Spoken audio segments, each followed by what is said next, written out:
ਸਤਿ ਸ਼੍ਰੀ ਅਕਾਲ ਜੀ। ਮੈਂ ਹਾਂ ਹਰਜੋਤ ਕੌਰ ਤੇ ਤੁਸੀਂ ਵੇਖ ਰਹੇ ਹੋ ਪ੍ਰੋਗਰਾਮ ਖਬਰ ਪੜਤਾਲ। ਸਾਡੇ ਨਾਲ ਜੁੜੇ ਹੋਏ ਨੇ ਸੀਨੀਅਰ ਪੱਤਰਕਾਰ ਸੁਰਿੰਦਰ ਡੱਲਾ ਜੀ। ਬਹੁਤ-ਬਹੁਤ ਸਵਾਗਤ ਹੈ ਡੱਲਾ ਜੀ। ਸਤਿ ਸ਼੍ਰੀ ਅਕਾਲ। ਸਤਿ ਸ਼੍ਰੀ ਅਕਾਲ ਹਰਜੋਤ ਜੀ, ਬਹੁਤ-ਬਹੁਤ ਧੰਨਵਾਦ ਤੁਹਾਡਾ ਵੀ ਔਰ ਦੁਨੀਆ ਭਰ ਦੇ ਪੰਜਾਬੀਆਂ ਦਾ ਵੀ ਬਹੁਤ ਧੰਨਵਾਦ। ਜੀ ਡੱਲਾ ਜੀ, ਖਾਸ ਖਬਰਾਂ ਦੀ ਗੱਲ ਕਰੀਏ ਤਾਂ ਜ਼ਿਕਰ ਜ਼ਰੂਰ ਕਰਨਾ ਬਣਦਾ ਹੈ ਕਿ ਆਖਿਰ ਕਿਉਂ ਕੈਪਟਨ ਅਮਰਿੰਦਰ ਸਿੰਘ ਦੇ ਉੱਪਰ ਇੱਕ ਵਾਰ ਫਿਰ ਤੋਂ ਜੋ ਹੈ ਜਾਂਚ ਦੇ ਬੱਦਲ ਮੰਡਰਾਣ ਲੱਗੇ ਨੇ। ਕਿਹੜਾ ਮਾਮਲਾ ਉਸ ਉੱਪਰ ਜ਼ਿਕਰ ਕਰਾਂਗੇ। ਨਾਲ ਦੀ ਨਾਲ ਪੰਜਾਬ ਦੇ ਸਾਬਕਾ ਮੰਤਰੀ ਭਾਰਤ ਭੂਸ਼ਣ ਆਸ਼ੂ ਦੀਆਂ ਸਮੱਸਿਆਵਾਂ ਵੀ ਰੁਕਣ ਦਾ ਨਾਮ ਨਹੀਂ ਲੈ ਰਹੀਆਂ। ਕਿਹੜੀਆਂ ਮੁਸ਼ਕਲਾਂ ਵਿੱਚ ਹੁਣ ਫਸਦੇ ਨਜ਼ਰ ਆਏ ਨੇ, ਉਸ ਦੇ ਉੱਪਰ ਵੀ ਪੂਰੀ ਜਾਣਕਾਰੀ ਤੁਹਾਡੇ ਤੋਂ ਜ਼ਰੂਰ ਲਵਾਂਗੇ। ਨਾਲ ਦੀ ਨਾਲ ਲੁਧਿਆਣਾ ਇੰਪਰੂਵਮੈਂਟ ਟਰਸਟ ਘੁਟਾਲੇ ਦੇ ਮਾਮਲੇ ਤੇ ਕੀ ਅਪਡੇਟ ਹੈ, ਚਰਚਾ ਉਹ ਵੀ ਕਰਾਂਗੇ। ਸਭ ਤੋਂ ਪਹਿਲਾਂ ਡੱਲਾ ਜੀ, ਸ਼ੁਰੂਆਤ ਜ਼ਰੂਰ ਕਰਨਾ ਚਾਹਾਂਗੇ ਪੰਜਾਬ ਦੇ ਜੋ ਸਾਬਕਾ ਮੰਤਰੀ ਨੇ ਤੇ ਕੈਪਟਨ ਅਮਰਿੰਦਰ ਸਿੰਘ ਪੰਜਾਬ ਦੀ ਸਿਆਸਤ ਵਿੱਚ ਕਿਤੇ ਨਾ ਕਿਤੇ ਕਦੀ ਬਹੁਤ ਅਹਿਮ ਰੋਲ ਵੀ ਰੱਖਦੇ ਸੀ, ਪਰ ਅੱਜ ਜੋ ਹੈ ਜਾਂਚ ਦੇ ਬੱਦਲ ਜੋ ਹੈ ਉਹਨਾਂ ਦੇ ਉੱਪਰ ਮੰਡਰਾਣ ਲੱਗੇ ਨੇ। ਤਾਂ ਜ਼ਰੂਰ ਜਾਣਨਾ ਚਾਹਾਂਗੇ ਡੱਲਾ ਜੀ ਤੁਹਾਡੇ ਤੋਂ, ਕਿਹੜੇ ਮਾਮਲੇ ਦੇ ਉੱਪਰ ਜਾਂਚ ਹੋਣ ਦੇ ਅੰਦੇਸ਼ੇ ਲੱਗ ਰਹੇ ਨੇ। ਦੇਖੋ, ਕੈਪਟਨ ਅਮਰਿੰਦਰ ਸਿੰਘ ਨੂੰ ਇੱਕ ਵਾਰੀ ਵਿਜੀਲੈਂਸ ਨੇ ਕਲੀਨ ਚਿੱਟ ਦੇਤੀ ਸੀ ਸਿਟੀ ਸੈਂਟਰ ਘੁਟਾਲੇ 'ਚ। ਸੋ ਸਿਟੀ ਸੈਂਟਰ ਘੁਟਾਲੇ 'ਚ ਬਹੁਤ ਲੰਮੀ ਜਾਂਚ ਚੱਲੀ।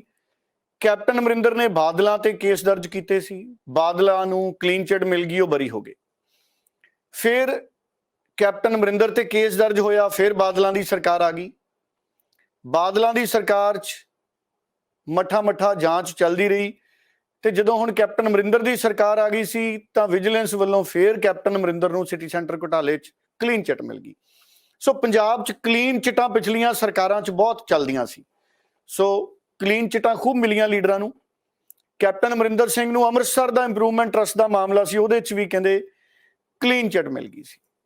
ਸੋ ਹੁਣ ਇੱਕ ਵਾਰੀ ਫਿਰ ਕੈਪਟਨ ਅਮਰਿੰਦਰ ਵਿਜੀਲੈਂਸ ਦੇ ਅੜਿੱਕੇ ਆ ਸਕਦੇ ਨੇ। ਅਸਲ 'ਚ ਜਿਹੜੇ ਸਾਬਕਾ ਖੇਤੀਬਾੜੀ ਮੰਤਰੀ ਸੀ, ਕੈਪਟਨ ਅਮਰਿੰਦਰ ਦੀ ਸਰਕਾਰ ਜਾਣ ਤੋਂ ਬਾਅਦ ਚਰਨਜੀਤ ਚੰਨੀ ਜੀ ਦੀ ਜਿਹੜੀ ਮਸਲੇ ਹੱਲ ਕਰਨ ਵਾਲੀ ਸਰਕਾਰ ਸੀ, ਉਦੋਂ ਅਮਲੋਹ ਤੋਂ ਵਿਧਾਇਕ ਬਣੇ ਸੀ ਕਾਕਾ ਰਣਦੀਪ ਸਿੰਘ। ਫਿਰ ਉਹ ਬਣ ਗਏ ਸੀ ਖੇਤੀਬਾੜੀ ਮੰਤਰੀ ਚਰਨਜੀਤ ਚੰਨੀ ਉਹਨਾਂ ਦੀ ਸਰਕਾਰ 'ਚ। ਤੇ ਕਾਕਾ ਰਣਦੀਪ ਸਿੰਘ ਉਹਨਾਂ ਨੇ ਸਰਕਾਰ ਜਦੋਂ ਨਹੀਂ ਕਾਂਗਰਸ ਦੀ ਬਣ ਰਹੀ ਸੀ, ਜਦੋਂ ਉਹ ਖੇਤੀਬਾੜੀ ਮੰਤਰੀ ਸੀ, ਤੇ ਉਹਨਾਂ ਨੇ ਪ੍ਰਧਾਨ ਮੰਤਰੀ ਨਰਿੰਦਰ ਮੋਦੀ ਨੂੰ ਚਿੱਠੀ ਲਿਖ ਕੇ ਇੱਕ ਜਾਂਚ ਦੀ ਮੰਗ ਕੀਤੀ ਸੀ। ਉਹ ਕਹਿੰਦੇ ਮੈਨੂੰ ਲੱਗਦਾ ਹੈ ਕਿ ਕੇਂਦਰ ਨੇ ਜਿਹੜੇ ਫੰਡ ਭੇਜੇ ਨੇ, ਕਰੀਬ 1178 ਕਰੋੜ ਰੁਪਏ ਦੀ ਸਬਸਿਡੀ ਸੀ, ਉਸ ਮਾਮਲੇ 'ਚ ਜਿਹੜੀਆਂ ਮਸ਼ੀਨਾਂ ਖਰੀਦੀਆਂ ਗਈਆਂ ਉਹਨਾਂ ਬਾਰੇ ਪਤਾ ਨਹੀਂ ਲੱਗ ਰਿਹਾ। ਹੁਣ ਜਦੋਂ ਆਮ ਆਦਮੀ ਪਾਰਟੀ ਦੀ ਸਰਕਾਰ ਆਈ, ਉਹਨਾਂ ਨੇ ਵੀ ਜਾਂਚ ਕਰਾਈ ਵੀ ਕੇਂਦਰ ਵੱਲੋਂ 1178 ਕਰੋੜ ਰੁਪਏ ਦੀ ਸਬਸਿਡੀ ਭੇਜੀ ਗਈ ਸੀ। 2018 ਤੋਂ ਬਾਅਦ ਹੀ ਇਹ ਸਬਸਿਡੀ ਸ਼ੁਰੂ ਹੋ ਗਈ ਸੀ ਆਉਣੀ ਹਰਜੋਤ ਜੀ। ਔਰ ਇਹ ਸਬਸਿਡੀ ਭੇਜੀ ਸੀ ਕੇਂਦਰ ਨੇ ਕਿ ਜਿਹੜਾ ਫਸਲਾਂ ਦਾ ਰੈਜ਼ੀਡਿਊਲ ਹੈ, ਜਿਹੜਾ ਵੇਸਟ ਹੈ, ਮਤਲਬ ਜਦੋਂ ਅਸੀਂ ਝੋਨਾ ਕੱਟਦੇ ਹਾਂ ਤੇ ਪਰਾਲੀ ਹੈ, ਜਿਹੜਾ ਵੇਸਟ ਹੈ ਫਸਲਾਂ ਦਾ, ਉਹਦੀ ਮੈਨੇਜਮੈਂਟ ਕਿਵੇਂ ਕਰਨੀ, ਕ੍ਰੌਪ ਰੈਜ਼ੀਡਿਊਲ ਉਹਦਾ ਮੈਨੇਜਮੈਂਟ। ਇਸ ਕੇਂਦਰ ਦੀ ਇੱਕ ਸਕੀਮ ਦੇ ਤਹਿਤ ਭਾਰਤੀ ਜਨਤਾ ਪਾਰਟੀ ਦੀ ਕੇਂਦਰੀ ਸਰਕਾਰ ਨੇ 1178 ਕਰੋੜ ਰੁਪਏ ਭੇਜੇ 2018 ਤੋਂ। ਤੇ ਕੈਪਟਨ ਅਮਰਿੰਦਰ ਸਿੰਘ ਜੀ ਪਾਣੀ ਪੀ ਕੇ ਕੇਂਦਰ ਨੂੰ ਕੋਸਦੇ ਰਹੇ। ਉਦੋਂ ਬਾਅਦ 'ਚ ਨੇੜਤਾ ਬਣ ਗਈ ਉਹਨਾਂ ਦੀ ਬੀਜੇਪੀ ਨਾਲ, ਫਿਰ ਤਾਂ ਉਹ ਬੀਜੇਪੀ ਦੇ ਹੀ ਹੋ ਗਏ ਸੀ, ਗੱਠਜੋੜ 'ਚ ਚਲੇ ਗਏ ਸੀ, ਪਾਰਟੀ ਨਹੀਂ ਉਹਨਾਂ ਨੇ ਜੁਆਇਨ ਕੀਤੀ। ਹੁਣ ਕੈਪਟਨ ਅਮਰਿੰਦਰ ਖੇਤੀਬਾੜੀ ਮੰਤਰੀ ਸੀ ਤੇ ਜਦੋਂ ਆਮ ਆਦਮੀ ਪਾਰਟੀ ਦੀ ਸਰਕਾਰ ਆਈ, ਇਹਨਾਂ ਨੇ ਜਾਂਚ ਆਰੰਭਤੀ ਤੇ ਹੁਣ ਕਹਿੰਦੇ 11,000 ਤੋਂ ਵੱਧ ਮਸ਼ੀਨਾਂ ਜਿਹੜੀਆਂ ਨੇ ਉਹਨਾਂ ਬਾਰੇ ਫਿਜ਼ੀਕਲ ਵੈਰੀਫਿਕੇਸ਼ਨ ਕਰਾਈ ਵੀ ਕਿਹੜੀ ਮਸ਼ੀਨ ਕਿੱਥੇ ਪਈ ਹੈ ਪੰਜਾਬ 'ਚ। ਤੇ ਫਿਜ਼ੀਕਲ ਵੈਰੀਫਿਕੇਸ਼ਨ 'ਚ ਨਿਕਲਿਆ ਕਿ 1178 ਕਰੋੜ ਰੁਪਏ ਦੇ ਵਿੱਚੋਂ ਅੰਦਾਜ਼ਾ 150 ਕਰੋੜ ਰੁਪਏ ਦੇ ਘਪਲੇ ਦਾ ਹੈ, 150 ਕਰੋੜ ਰੁਪਏ ਦੇ ਘਪਲੇ ਦਾ। 150 ਕਰੋੜ ਰੁਪਇਆ ਜੇ ਗਿਣਨਾ ਹੋਵੇ, ਜੇ 1-1 ਰੁਪਏ ਦੇ ਨੋਟ ਹੋਣ, ਮੈਨੂੰ ਲੱਗਦਾ ਇੱਕ ਵਿਅਕਤੀ ਦੀ ਅੱਧੀ ਉਮਰ ਲੰਘ ਜੇ ਹਰਜੋਤ ਜੀ। ਸੋ ਇੰਨੇ ਪੈਸੇ ਦਾ ਘਪਲਾ, ਉਹਦੀ ਸੰਭਾਵਨਾ ਵੱਧ ਵੀ ਸਕਦਾ, ਘਟ ਵੀ ਸਕਦਾ, ਪਰ ਉਹ 150 ਕਰੋੜ ਗਏ ਕਿੱਥੇ? ਹੈਰਾਨੀ ਵਾਲੀ ਗੱਲ ਹੈ। 150 ਕਰੋੜ ਕੋਈ ਛੋਟੇ ਮੋਟੇ ਨੋਟ ਨਹੀਂ ਹੈ। ਹੁਣ ਆਮ ਆਦਮੀ ਪਾਰਟੀ ਦੇ ਜਿਹੜੇ ਪੰਚਾਇਤ ਮੰਤਰੀ ਨੇ ਕੁਲਦੀਪ ਢਾਲੀਵਾਲ, ਉਹਨਾਂ ਨੇ ਮੁੱਖ ਮੰਤਰੀ ਨੂੰ ਵੀ ਲਿਖਿਆ, ਕਹਿੰਦੇ ਵਿਜੀਲੈਂਸ ਦੇ ਨਾਲ ਵੀ ਵਿਚਾਰ ਚਰਚਾ ਹੋ ਰਹੀ ਹੈ ਤੇ ਆਉਂਦੇ ਦਿਨਾਂ 'ਚ ਕੈਪਟਨ ਅਮਰਿੰਦਰ ਸਿੰਘ ਇੱਕ ਵਾਰੀ ਫੇਰ ਵਿਜੀਲੈਂਸ ਦੀ ਕੜਿੱਕੀ 'ਚ ਫਸ ਸਕਦੇ ਆ। ਪਰ ਸਵਾਲ ਬਹੁਤ ਵੱਡਾ ਹੈ ਕਿ ਵਿਜੀਲੈਂਸ ਬਿਊਰੋ ਕੈਪਟਨ ਅਮਰਿੰਦਰ ਨੂੰ ਪੁੱਛਗਿੱਛ ਲਈ ਬੁਲਾ ਲਊਗੀ? ਕਿਉਂਕਿ ਜਿਹੜੀ ਵਿਜੀਲੈਂਸ ਕਲੀਨ ਚਿੱਟ ਦਿੰਦੀ ਰਹੀ ਹੈ ਕੈਪਟਨ ਅਮਰਿੰਦਰ ਨੂੰ, ਕੀ ਉਹ ਹੁਣ ਦੁਬਾਰਾ ਕੈਪਟਨ ਅਮਰਿੰਦਰ ਕੋਲੋਂ ਪੁੱਛਗਿੱਛ ਕਰ ਲਊਗੀ। ਅਗਰ ਕੈਪਟਨ ਅਮਰਿੰਦਰ ਨੂੰ ਪੁੱਛਗਿੱਛ ਲਈ ਵਿਜੀਲੈਂਸ ਬਿਊਰੋ ਨੇ ਸੱਦ ਲਿਆ, ਫਿਰ ਜ਼ਰੂਰ ਇਹ ਗੱਲ ਅੱਗੇ ਵਧੂਗੀ ਵੀ ਉਹ ਖੇਤੀਬਾੜੀ ਮੰਤਰੀ ਸੀ ਕੈਪਟਨ ਅਮਰਿੰਦਰ, ਮੁੱਖ ਮੰਤਰੀ ਵੀ ਸੀ, ਤੇ ਫਿਰ ਉਹ ਪੈਸਾ ਕਿੱਥੇ ਗਿਆ? 150 ਕਰੋੜ 150 ਰੁਪਈਆ ਹੁੰਦਾ, ਉਹ ਵੀ ਗੱਲ ਬਹੁਤ ਵੱਡੀ ਹੁੰਦੀ ਜਦੋਂ ਸਰਕਾਰੀ ਖਜ਼ਾਨੇ ਦੀ ਗੱਲ ਹੋਵੇ। ਇਹ ਤਾਂ 4-4 5-5 ਰੁਪਏ ਸਰਕਾਰੀ ਖਜ਼ਾਨੇ 'ਚ ਅਹਿਮੀਅਤ ਰੱਖਦੇ ਆ। ਸਰਕਾਰਾਂ ਨੇ ਜਦੋਂ ਮੁਆਵਜ਼ੇ ਦੇ ਚੈੱਕ ਵੰਡਣੇ ਹੁੰਦੇ ਨੇ, ਕਈ ਵਾਰੀ 10-10 20-20 ਰੁਪਏ ਦੇ ਚੈੱਕ ਹੀ ਵੰਡ ਦਿੰਦੀਆਂ ਨੇ। ਸੋ ਹੁਣ ਇਹ ਜਾਂਚ ਦੀ ਤਿਆਰੀ ਹੋ ਰਹੀ ਹੈ ਹਰਜੋਤ ਜੀ, ਔਰ ਇਹ ਆਪਣੇ ਆਪ ਦੇ ਵਿੱਚ ਇੱਕ ਵੱਡਾ ਮਾਮਲਾ ਹੈ। ਅਗਰ ਇਸ ਮਾਮਲੇ ਦੇ ਵਿੱਚ ਨਤੀਜੇ ਤੇ ਆਮ ਆਦਮੀ ਪਾਰਟੀ ਦੀ ਸਰਕਾਰ ਪਹੁੰਚ ਗਈ ਤਾਂ ਇਹ ਵੱਡੀ ਕਾਮਯਾਬੀ ਹੋਊਗੀ ਹੁਣ ਤੱਕ ਦੀ, ਕਿਉਂਕਿ ਅਸੀਂ ਦੇਖ ਰਹੇ ਹਾਂ ਕੁਝ ਦਿਨ ਪਹਿਲਾਂ 15 ਅਗਸਤ ਵਾਲੇ ਦਿਨ ਭਗਵੰਤ ਮਾਨ ਮੁੱਖ ਮੰਤਰੀ ਨੇ ਕਿਹਾ ਵੀ ਸੀ ਕਿ ਆਉਂਦੇ ਦਿਨਾਂ 'ਚ ਹੋਰ ਵੀ ਜਿਹੜੀ ਕਾਂਗਰਸ ਦੀਆਂ ਕਰਪਸ਼ਨ ਦੀਆਂ ਜਿਹੜੀਆਂ ਅਸੀਂ ਪਰਤਾਂ ਨੇ ਉਹ ਖੋਲਾਂਗੇ। ਸੋ ਜੇ ਇਸ ਮਾਮਲੇ 'ਚ ਵੀ ਕਰਪਸ਼ਨ ਹੋਈ ਹੈ, ਪੇਂਡੂ ਵਿਕਾਸ ਤੇ ਪੰਚਾਇਤ ਮੰਤਰੀ ਨੇ ਜਿਵੇਂ ਗੱਲ ਕਹੀ ਹੈ ਖੇਤੀਬਾੜੀ ਮਹਿਕਮੇ 'ਚ, ਤਾਂ ਇਹ ਬੜੀ ਵੱਡੀ ਗੱਲ ਹੋਊਗੀ। ਸੋ ਬਹੁਤ ਗਿਣਤੀ 'ਚ ਮਸ਼ੀਨਾਂ ਨੇ ਜਿਨ੍ਹਾਂ ਦਾ ਕੁਝ ਪਤਾ ਹੀ ਨਹੀਂ ਲੱਗ ਰਿਹਾ। ਸੋ ਲਗਭਗ 1100 ਕਰੋੜ ਰੁਪਏ ਫੰਡ ਭੇਜਿਆ ਸੀ, 1178 ਦੀ ਗੱਲ ਵੀ ਹੋ ਰਹੀ ਹੈ, 1100 ਕਰੋੜ ਦੀ ਵੀ, ਇਹ ਤਾਂ ਹੁਣ ਸਰਕਾਰ ਦੱਸੂਗੀ ਐਗਜ਼ੈਕਟ ਜਦੋਂ ਸਰਕਾਰ ਪ੍ਰੈਸ ਨੋਟ ਜਾਰੀ ਕਰੂਗੀ। ਔਰ 125 ਤੋਂ 150 ਕਰੋੜ ਦੇ ਘੁਟਾਲੇ ਦਾ ਸ਼ੱਕ ਪ੍ਰਗਟ ਕੀਤਾ ਜਾ ਰਿਹਾ ਹੈ, ਔਰ ਇਹ ਗੱਲ ਬਹੁਤ ਵੱਡੀ ਹੈ ਹਰਜੋਤ ਜੀ। ਜੀ ਬਿਲਕੁਲ ਸਹੀ ਕਿਹਾ ਤੁਸੀਂ। ਤੇ ਇਸ ਨਾਲ ਹੀ ਅਗਰ ਅਗਲੀ ਖਬਰ ਦੀ ਗੱਲ ਕਰੀਏ ਤਾਂ ਪੰਜਾਬ ਦੇ ਸਾਬਕਾ ਫੂਡ ਐਂਡ ਸਿਵਲ ਸਪਲਾਈ ਮੰਤਰੀ ਭਾਰਤ ਭੂਸ਼ਣ ਆਸ਼ੂ ਦੀਆਂ ਮੁਸ਼ਕਲਾਂ ਵੀ ਜੋ ਹੈ ਰੁਕਣ ਦਾ ਨਾਮ ਨਹੀਂ ਲੈ ਰਹੀਆਂ, ਕਿਉਂਕਿ ਹੁਣ ਜੋ ਪਤਾ ਲੱਗਿਆ ਇਹ ਹੈ ਕਿ ਅਨਾਜ ਮੰਡੀਆਂ ਦੇ ਨਾਲ ਜੁੜੇ ਟੈਂਡਰਾਂ ਨੂੰ ਲੈ ਕੇ ਘਪਲੇ ਦੇ ਮਾਮਲੇ ਵਿੱਚ ਜੋ ਕਾਰਵਾਈ ਹੋ ਰਹੀ ਹੈ, ਤੇ ਇਸ ਘਪਲੇ ਦੇ ਮਾਮਲੇ ਵਿੱਚ ਭਾਰਤ ਭੂਸ਼ਣ ਆਸ਼ੂ ਦੇ ਇੱਕ ਨੇੜਲੇ ਸਾਥੀ ਦੇ ਖਿਲਾਫ ਜੋ ਹੈ ਵਿਜੀਲੈਂਸ ਨੇ ਕੇਸ ਵੀ ਦਰਜ ਕਰ ਦਿੱਤਾ ਹੈ। ਖਬਰਾਂ ਇਹ ਵੀ ਨੇ ਕਿ ਪੰਜਾਬ ਦੇ ਕਈ ਕਾਂਗਰਸੀ ਵਿਧਾਇਕ ਜਿਹੜੇ ਨੇ ਉਹ ਵਿਜੀਲੈਂਸ ਬਿਊਰੋ ਦੀ ਰਡਾਰ ਤੇ ਨੇ, ਤੇ ਕਿਸ ਤਰੀਕੇ ਨਾਲ ਦੇਖਦੇ ਹੋ ਕਿ ਕਿਹੜੇ-ਕਿਹੜੇ ਵਿਧਾਇਕਾਂ ਦੇ ਉੱਪਰ ਇਹ ਰਡਾਰ ਅਸੀਂ ਮੰਨ ਸਕਦੇ ਹਾਂ, ਔਰ ਇਸ ਮਾਮਲੇ ਨੂੰ ਵੀ ਜਾਣਨਾ ਚਾਹਾਂਗੇ ਅਨਾਜ ਮੰਡੀਆਂ ਦੇ ਟੈਂਡਰਾਂ ਨੂੰ ਲੈ ਕੇ ਜਿਹੜਾ ਘਪਲਾ ਹੋਇਆ। ਹਰਜੋਤ ਜੀ, ਜਿਹੜਾ ਤੁਹਾਡਾ ਪਹਿਲਾ ਸਵਾਲ ਸੀ ਉਹਦੇ 'ਚ ਅਗਰ ਕੈਪਟਨ ਅਮਰਿੰਦਰ ਸਿੰਘ ਦਾ ਕੋਈ ਪੱਖ ਆਉਂਦਾ ਹੈ ਉਹ ਅਸੀਂ ਜ਼ਰੂਰ ਸੁਣਾਵਾਂਗੇ। ਕੁਲਦੀਪ ਧਾਲੀਵਾਲ ਜਿਹੜੇ ਖੇਤੀਬਾੜੀ ਮੰਤਰੀ ਆ, ਮੈਂ ਚਾਹੁੰਦਾ ਉਹਨਾਂ ਦਾ ਬਿਆਨ ਵੀ ਪਹਿਲਾਂ ਇੱਕ ਵਾਰੀ ਸੁਣਾ ਲਈਏ, ਫਿਰ ਮੈਂ ਤੁਹਾਡੇ ਇਸ ਸਵਾਲ ਦਾ ਜਵਾਬ ਅੱਗੇ ਵਧਾਊਂਗਾ। ਕੁਲਦੀਪ ਧਾਲੀਵਾਲ ਉਹਨਾਂ ਦੀ ਗੱਲ ਸੁਣ ਲਈ। ਸਾਡੇ ਮਹਿਕਮੇ ਦੇ ਵਿੱਚ, ਖੇਤੀਬਾੜੀ ਮਹਿਕਮੇ ਦੇ ਵਿੱਚ ਪਿਛਲੇ ਸਾਲ ਪਰਾਲੀ ਦੀ ਸਾਂਭ ਸੰਭਾਲ ਲਈ ਜਿਹੜੀ ਸਬਸਿਡੀ ਸੈਂਟਰ ਗਵਰਨਮੈਂਟ ਵੱਲੋਂ ਆਈ ਸੀ ਕਰੀਬ 1200 ਕਰੋੜ ਦੀ, ਅਸੀਂ ਸਬਸਿਡੀ ਤੇ ਮਸ਼ੀਨਾਂ ਦੇਣੀਆਂ ਸੀਗੀਆਂ। ਉਹ ਮਸ਼ੀਨਾਂ ਦੇ ਵਿੱਚ ਗੜਬੜ ਹੋਈ। ਪਹਿਲਾਂ ਬਹੁਤ ਰੌਲਾ ਸੀਗਾ ਉਹਦਾ ਕਿ 1200 ਕਰੋੜ ਦਾ ਘਪਲਾ ਹੋ ਗਿਆ ਜੀ, ਬਹੁਤ ਇਹ ਗੱਲ ਦੀ ਚਰਚਾ ਰਹੀ। ਬਟ ਜਦੋਂ ਸਾਡੇ ਡਿਪਾਰਟਮੈਂਟ ਨੇ ਸਰਕਾਰ ਬਣਨ ਤੋਂ ਬਾਅਦ ਜਦੋਂ ਸਾਡੇ ਡਿਪਾਰਟਮੈਂਟ ਨੇ ਉਹਦੀ ਇਨਕੁਆਇਰੀ ਕੀਤੀ ਤੇ ਅਸੀਂ ਇਹ ਸਿੱਟੇ ਤੇ ਪੁੱਜੇ ਹਾਂ, ਜਿੰਨੀ ਸਾਡੇ ਅਫਸਰਾਂ ਨੇ ਮਿਹਨਤ ਕੀਤੀ, ਅਸੀਂ ਇਹ ਸਿੱਟੇ ਤੇ ਪੁੱਜੇ ਹਾਂ ਕਿ ਕਰੀਬ 150 ਕਰੋੜ ਦਾ ਜਿਹੜਾ ਘਪਲਾ ਉਹ ਹੋਇਆ।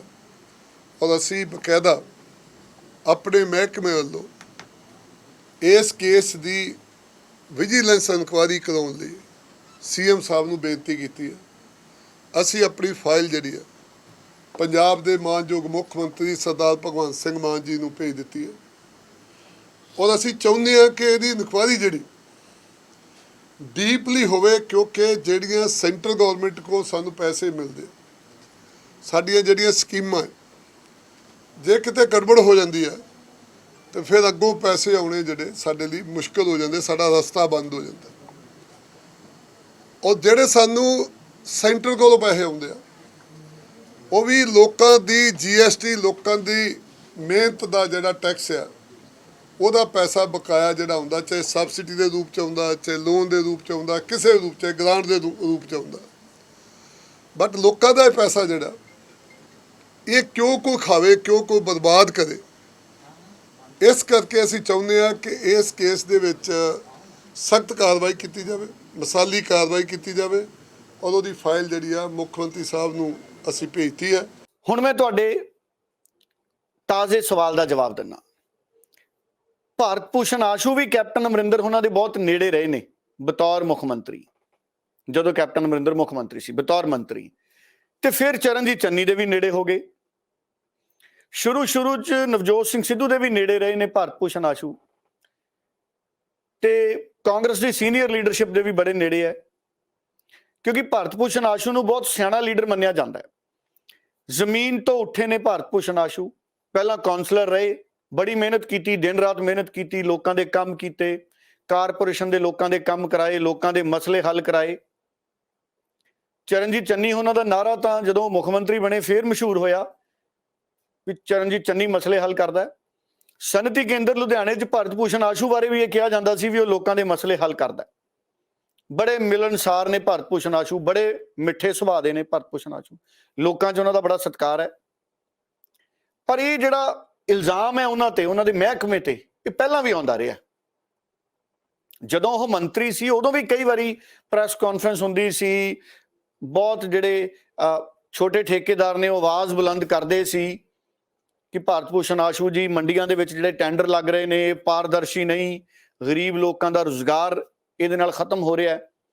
ਹੁਣ ਵਿਜੀਲੈਂਸ ਬਿਊਰੋ ਨੇ ਸ਼ਿਕਾਇਤਾਂ ਮਿਲਣ ਤੋਂ ਬਾਅਦ ਜਾਂਚ ਆਰੰਭਤੀ ਸੀ ਕਿ ਅਨਾਜ ਮੰਡੀਆਂ ਦੇ ਵਿੱਚ ਜਿਹੜੇ ਟਰਾਂਸਪੋਰਟੇਸ਼ਨ ਦੇ ਟੈਂਡਰ ਲੱਗਦੇ ਨੇ, ਕਣਕ ਦੀ ਢੋਆ ਢੁਆਈ ਕੇਂਦਰ ਸਰਕਾਰ ਨੂੰ ਜਦੋਂ ਭੇਜਣੇ ਹੁੰਦੇ ਨੇ ਤੇ ਫਿਰ ਕਣਕ ਮੰਡੀ ਚੋਂ ਚੱਕ ਕੇ ਰੇਲ ਗੱਡੀ 'ਚ ਲੋਡ ਕਰਨੀ, ਅਨਲੋਡ ਕਰਨੀ, ਲਿਫਟਿੰਗ ਕਰਨੀ, ਆ ਸਾਰਾ ਕੁਝ ਟਰਾਂਸਪੋਰਟ 'ਚ ਆ ਜਾਂਦਾ।